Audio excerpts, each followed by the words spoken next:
everyone. Excited to be with you again today to talk about planning for retirement if you're in your 40s and 50s. And I know people are always wondering how they're doing and the progress that they're making in their financial plan. So today we'll talk a little bit more about that, how you can check and see if you're on track, and what you need to be doing if not to catch back up, and just some general benchmarks that I like to use to see the progress that people are making. So let me pull up the presentation today and we'll get started.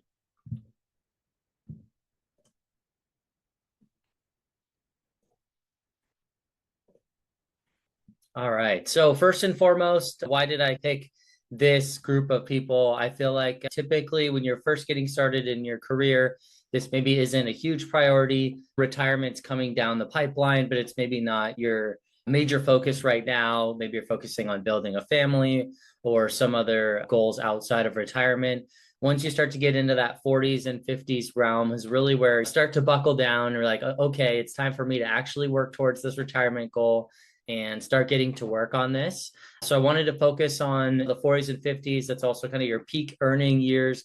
As a court reporter, you've built up quite a bit of experience at this point.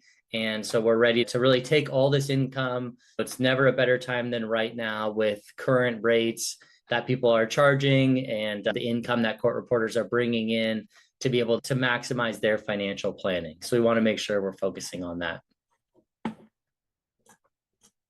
So as far as retirement savings target, I'm just going to get right to the good stuff, which is just a general benchmark that you can use to see how you're doing right now as you're tracking toward retirement.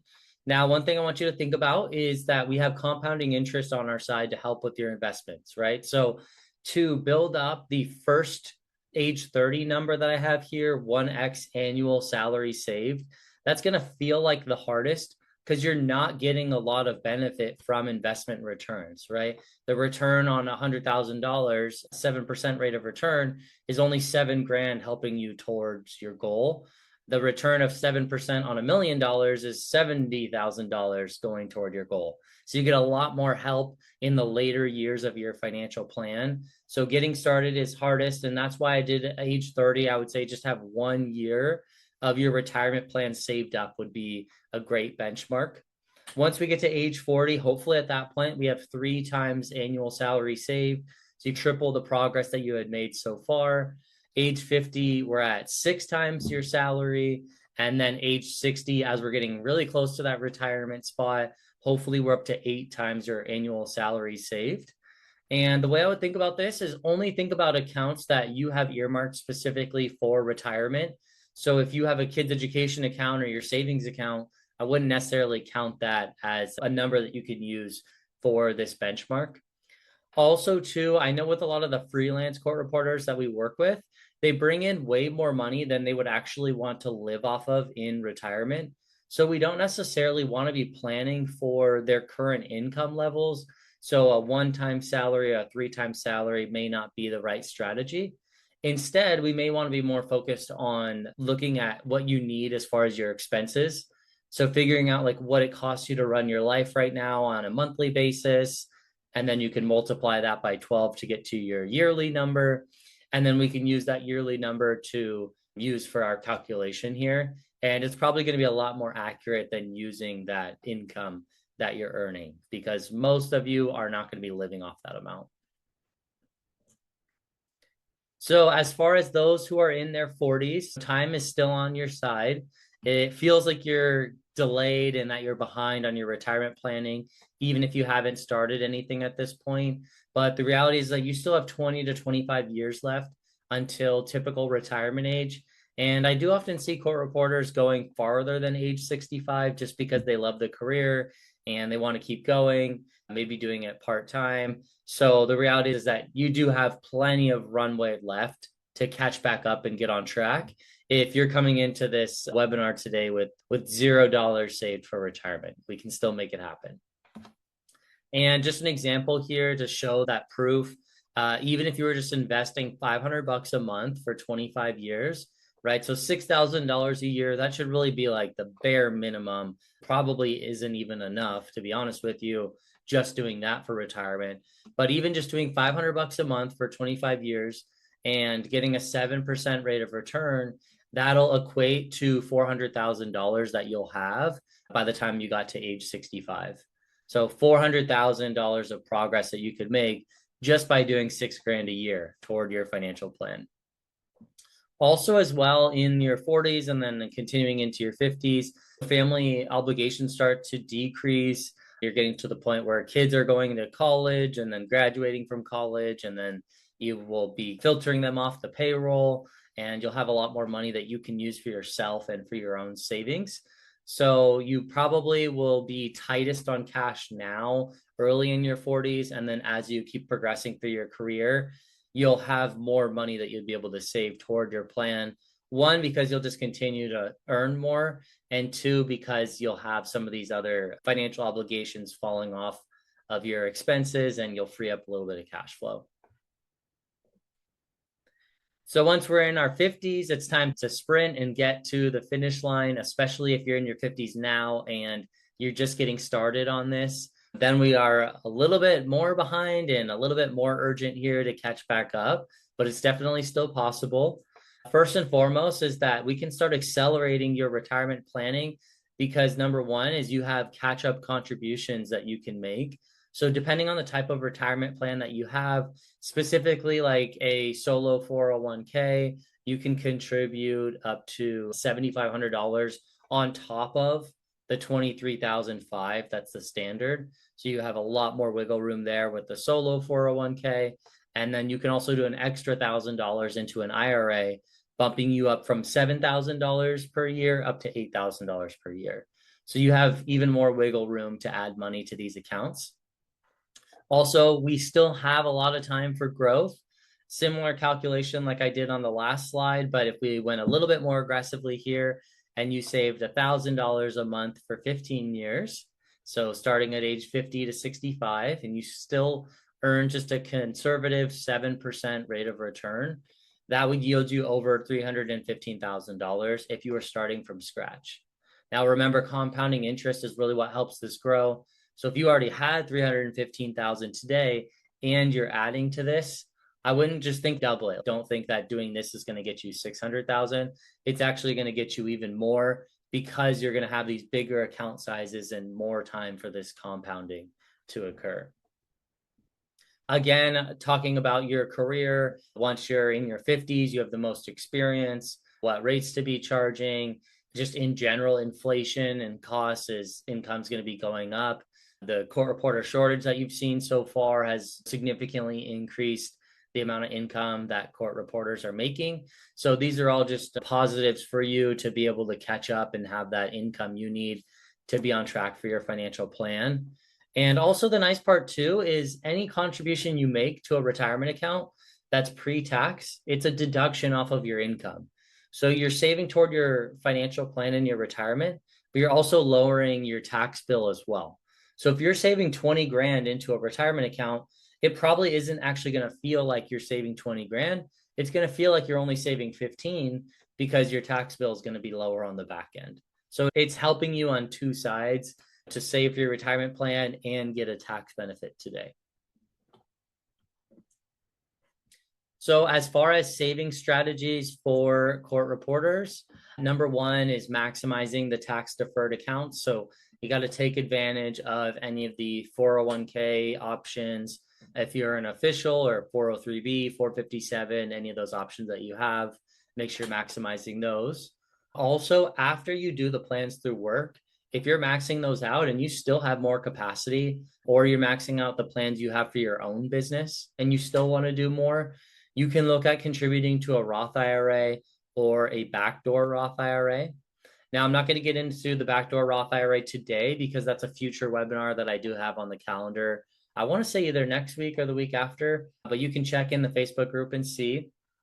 But in that webinar, we'll go through what a backdoor Roth IRA is, but essentially it's a loophole to get out of the income tax limits or the income limits to be able to contribute to a Roth IRA. So it really opens the door up for anyone to be able to add money to a Roth IRA. And again, you can get another 8 grand in there if you're over 50. And then lastly is HSA deductions and contributions. So people think that with the HSA, it's only for medical expenses. And that is true, but it's only that way if you're under 60. So if you want to take money from an HSA and you're under 60, then to get the tax-free benefit, you have to be using it for medical expenses. But once you're over age 60, now you can do whatever you want with that money and you can spend it just like a solo 401k or an IRA. So it really is just like another account that you have access to that you can grow. So we want to take advantage of that. Really, when you think about retirement accounts to contribute to, you have so many options between setting up a solo 401k as a freelancer or doing the 403b or 457, doing a Roth IRA or backdoor Roth IRA, and doing an HSA and getting a deduction on that. So there's definitely no small amount of places that you can put money in and get money working for you, which is great. Now, some of the challenges that I see with court reporters is variable income, and it makes it hard to do consistent financial planning when you have variable income. So one strategy you could look at is doing a like retirement tax, where every time you get paid, you just say 10% of whatever I get paid, I'm putting toward my retirement plan, or 20% of whatever I get paid is going toward my retirement. So you build it as like a tax to yourself in your head, that you're doing it just as a percentage off what you get paid right away, instead of thinking about like how much you're making overall and what you need to be on track for. And that might make things a little bit easier. Also, you want to make sure you have a large emergency fund established. I would say between personal and business accounts combined, you should have about a year's worth of expenses sitting in cash. And it's okay to use some of that during the slow months or maybe during the summers if you're taking some time off. And that should help you as well, where you can set up these consistent savings plans. And even if you do have some slow months, your savings might go down a little bit, but you have such a large emergency fund that it's not causing you to panic or stopping what you're doing to your financial plan. You could just continue doing it, which is great. And the last piece to that is automated transfers. So another way to do it instead of a retirement tax is you could just have the money automatically pulled out from your account on the 1st and the 15th of every month. So it's not a decision that you need to keep making on whether or not you can save money. It's just going to happen no matter what. So what are the rates as a percentage of your income that you may want to be tracking to save for? So if you're in your 40s right now, I would say general rule of thumb would be 15 to 20% of your gross income should be going toward your retirement plan. If you're in your 50s and you're just getting started, or maybe you're a little bit behind from that benchmark I showed on one of the earlier slides, I would start to go a little bit heavier at 20 to 25% of your gross income. So remember, this is your pre-tax income. So take whatever you bring in for the business, subtract out your expenses, and then use that number, so your business profit, and you should try and save 20 to 25% of that.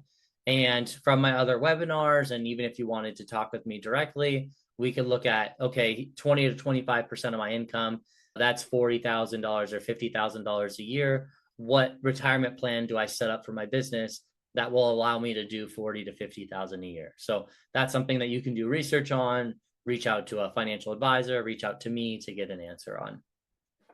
And then lastly is catching up. So if you're really far behind and you're just getting started, or you're way off on the benchmark that I showed earlier, then I would just go even heavier here, 25 to 30% of your income. If we have to cut down on expenses or lower your lifestyle a little bit, it's one of your only options to be able to be on track for this. So we need to do it.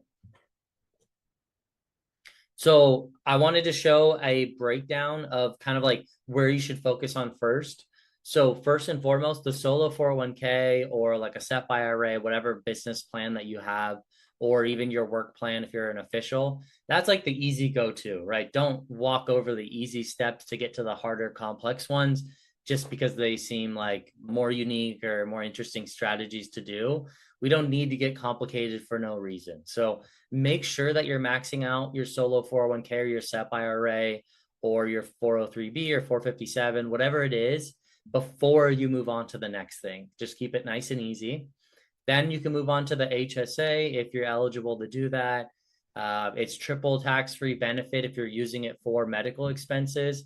You'll never pay taxes on that money. Or if you don't use it on medical expenses, like I mentioned, it's just another 401k account or retirement account that you have access to, and you can actually invest that money and grow it. Next, we want to look at doing the Roth IRA or the backdoor method. And then following that is returning back to the solo 401k for a spouse. So I believe we've gone over this in past webinars. It'll definitely come up again in future webinars. But a solo 401k will allow you to pay your spouse a salary without them doing any work and have them add to an account and grow an account as well. So it's a great opportunity to be growing accounts for you and your spouse using your income to really maximize that potential there. It is a little bit more work to set all that up, which is why I put it farther down on the list. The last one is going to be a taxable investment account. And the reason I put this last is because there's no tax benefits to investing here. Any of the money that you put in there, you've already paid taxes on. As it's growing, you're going to pay taxes throughout. And then when you sell those stocks to spend the money, you're going to owe taxes on the gains as well. So it's a very tax heavy account, but it is an investment account. So it's still going to grow and get benefits if you wanted it. So as far as catching up, some of the ways that you can look at accelerating your retirement plan. Number one is downsize expenses. So I talked about if you have children moving out, family expenses that we can lower, stop spending so much money on Amazon, looking at different ways that we can lower how much you're spending and lower your lifestyle. That's going to be number one, the most efficient way to get more money in your retirement plan.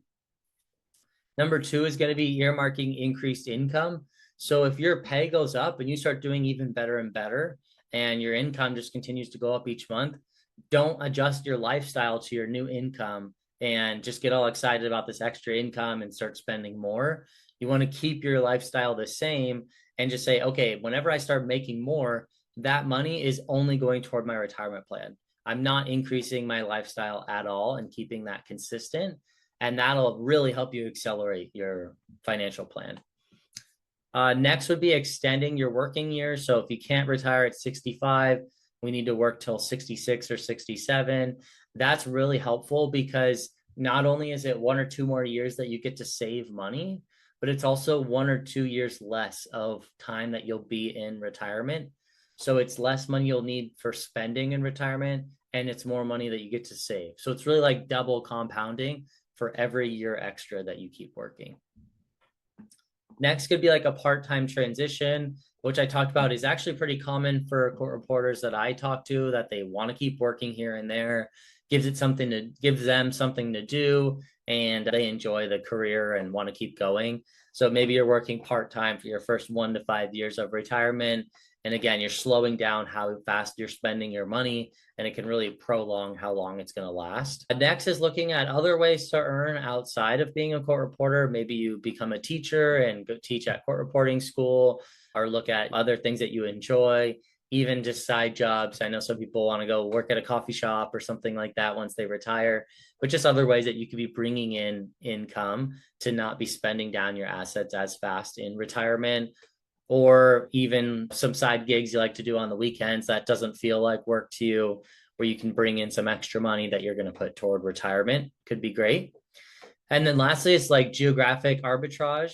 So if you're in California right now, you're making a lot of money and you'll have more money probably that you can save toward your financial plan than somewhere elsewhere in the country. But then maybe you can take all this money that you have, and when you retire, you move to a state or move somewhere else that has a lower cost of living. And now your assets are going to go significantly farther than they would have if you stayed in California. So that's an option you can look at doing as well. I've also seen some geographic arbitrage when it comes to actually working in your career. I have like other clients I've talked to that don't live in California, but they work in California, and they're able to charge California rates and make California income. So again, it's like keeping cost of living low, but having the income being higher. So we have a big gap of surplus money that you can use toward growing that financial plan as fast as possible and getting caught up. Some of the mistakes you want to avoid. Number one is going to be prioritizing college over retirement. I always think of the analogy of when you fly on a plane and they tell you that if the mask drops down, you need to put your mask on first before you can help with your kid's mask, right? With the oxygen mask that you put on. And it's the same thing, right? Before I can start focusing on kids planning and kids education, I need to make sure that I'm taken care of and that I have my retirement plan on track. So we can always borrow money to help the kids with their education cost, but you can't borrow money for retirement, right? What you have is what you have. I would much rather that my clients focus on their retirement planning. And unless they're fully on track, we don't really prioritize college. And we can always worry about that later. You can take out parent loans to pay for the college, and it could be something that we handle in the future. 401k loans is another big one. Some companies do offer 401k loans. Even if you're a freelancer, you could use a solo 401k loan. That's the last thing you want to do because you're borrowing money that's no longer being invested in the market. And then every time you're paying money into your plan, you're paying off the loan. You're not building your account at all. So we're like being very stagnant for those like X amount of years that it takes to pay off that loan and get back on track. And that money does not stay invested that whole time. So that hurts you quite a bit as well. Other things I see are overly conservative investments. So even in your 40s and 50s, you still have 20, 15, 10 years left till retirement. Then when you get to retirement, you could be in retirement for another 30 years. So that's a long time that we're still investing. You could still be investing at age 45 for another 50 years. So we need to have an investment strategy that matches a 50-year investment timeline, not a strategy that's planning to move everything to cash the day you retire, right? That's not what we're going to do. We're going to stay aggressive and stay invested all the way through retirement. We want to make sure that you don't back down your investments too safe just because you're getting close to that finish line. Lastly, is going to be ignoring healthcare costs. We want to make sure that you're keeping track of what medical expenses might look like in retirement and get a good idea of national averages, state averages, and see what are those additional costs you should worry about on top of your regular lifestyle expenses that you're going to have in retirement. And speaking more on that, what I see is that if someone's going to be retiring before age 65, that means that they will not have Medicare. So they'll continue to pay private coverage if you're a freelancer, or if you're an official, then you'll have to get private coverage potentially if you're not getting the health insurance through the pension plan.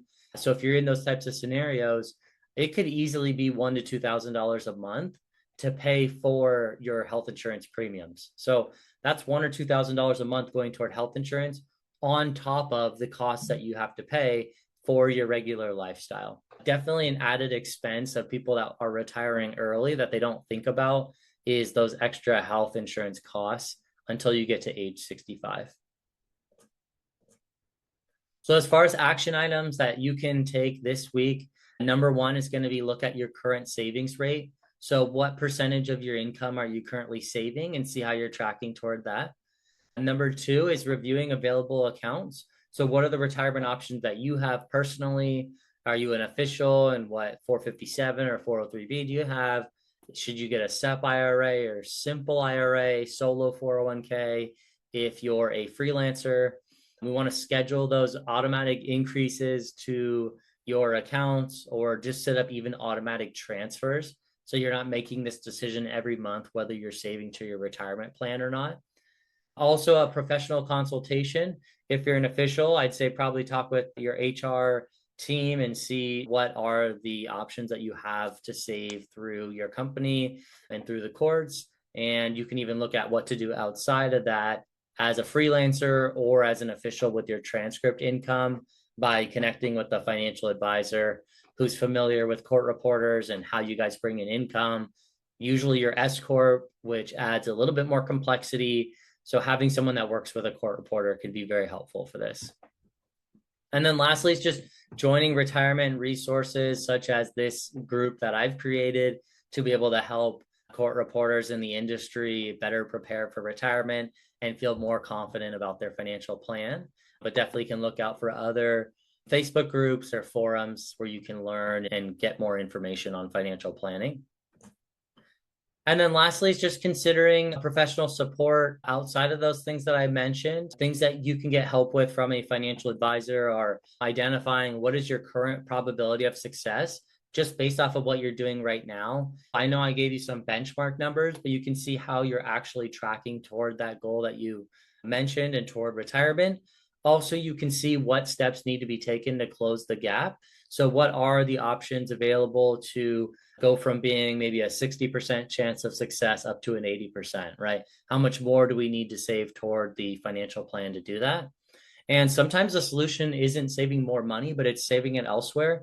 So maybe you're at a 60% chance for success on your retirement plan, but maybe just switching you from doing a pre-tax account to Roth or vice versa gets you from 60 to 65%, right? You got 5% extra probability of success by not even changing how much you're saving, just switching which plan you're saving into. So those are different things that we look at for our clients to help find opportunities to improve their retirement plan. So if this was at all interesting to you and you wanted to get more of a one-on-one consultation and to have us plug in some numbers and see how you're tracking specifically for your retirement plan, you can go to traction-wealth.com/talk and set up a free financial consultation. We'll go through a 45-minute strategy session together and look at your accounts and what you have set up and see how you're doing so far, and look at what are maybe the gaps or areas of opportunity that you could improve your financial plan. So that was all for our conversation today. I hope this was helpful and you gained some insights on how you're doing. And hopefully I didn't cause any new anxiety on your financial plan, but maybe just gave you some good confidence and insights to make sure we're just buttoning everything down a little bit more and dialing it in, but no panicking, I hope. So let me know if this sparks any questions. Feel free to post in the comments in the Facebook group or reach out to me individually if you have any questions. If you're seeing this on YouTube after the fact, you can leave me a comment on there as well, or go to my website to get more information. Other than that, I hope you all have a great rest of your week, and I'll see you next time.